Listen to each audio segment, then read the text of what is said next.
At St. Mary's Medical Center in rural Iowa, 16-year-old Lily Monroe lay motionless in a hospital bed, her eyes fixed on the ceiling tiles. Just weeks earlier, she'd been a state champion sprinter full of life and laughter. A car crash on a rainy night had changed everything.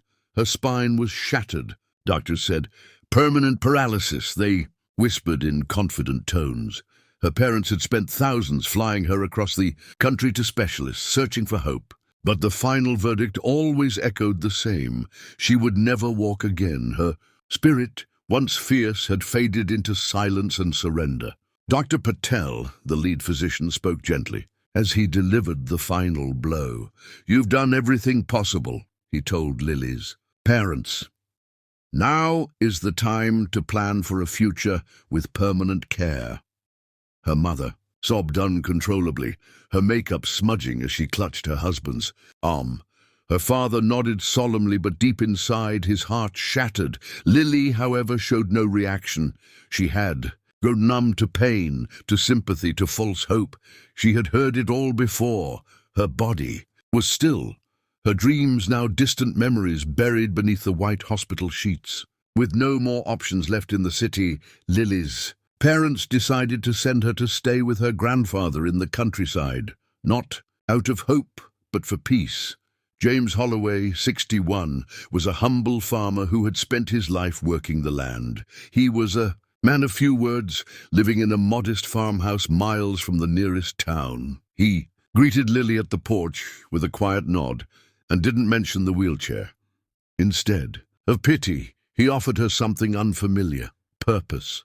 The very next day, he rolled her out to the barn where he'd rigged a strange contraption made from old tractor parts and pulleys. "I don't need you to believe in walking," he told her plainly. "I just need you to believe." In trying, at first, Lily resisted. The harness felt awkward. The sunlight burned her tired eyes. Her arms ached from the effort. She wanted to scream, to cry, to give up. But James didn't push her, nor did he give up. Every morning he wheeled her to the barn without fail. Slowly, painfully, she started to pull herself up. Not far, not high, but enough. Enough to feel something stir inside her again, something called hope. Weeks passed. Lily's hands grew calloused, her arms stronger, the pulleys her grandfather built weren't fancy, but they worked. They forced her to engage muscles that doctors had said would never respond. James never praised her progress out loud, but she noticed the way his eyes softened when she stood for a few seconds longer each day. He wasn't a man of emotion, but he was steady. The kind of steady that makes broken things feel whole again. Lily stopped counting failures and started celebrating tiny wins. A toe, twitch, a minute of balance, the sound of birds outside. One crisp morning, Lily stood without the harness, just for a second. But it was real. She gasped and looked over at James, who simply nodded once. That night, she wrote in her journal for the first time since the accident. Maybe they were wrong. As fall painted the cornfields gold, Lily moved from barn to porch, gripping rails her grandfather had quietly installed. He never gave her speeches, he just gave her time.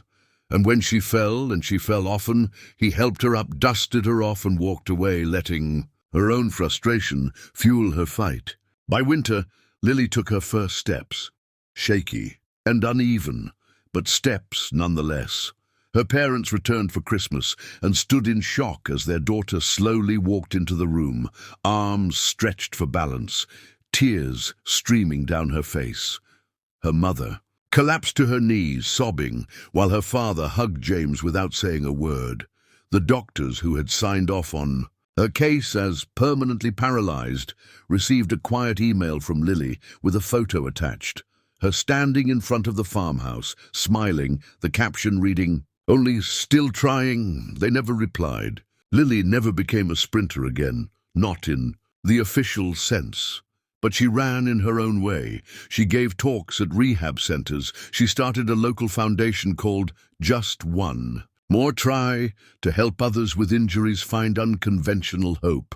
And every year, the anniversary of her accident, she returned to that barn and stood in the very spot she'd once hated. James, now older and slower, still sat nearby, watching, still, saying little, but he didn't need to speak. Because Lily was walking, and the world now believed, because one quiet farmer once refused not to.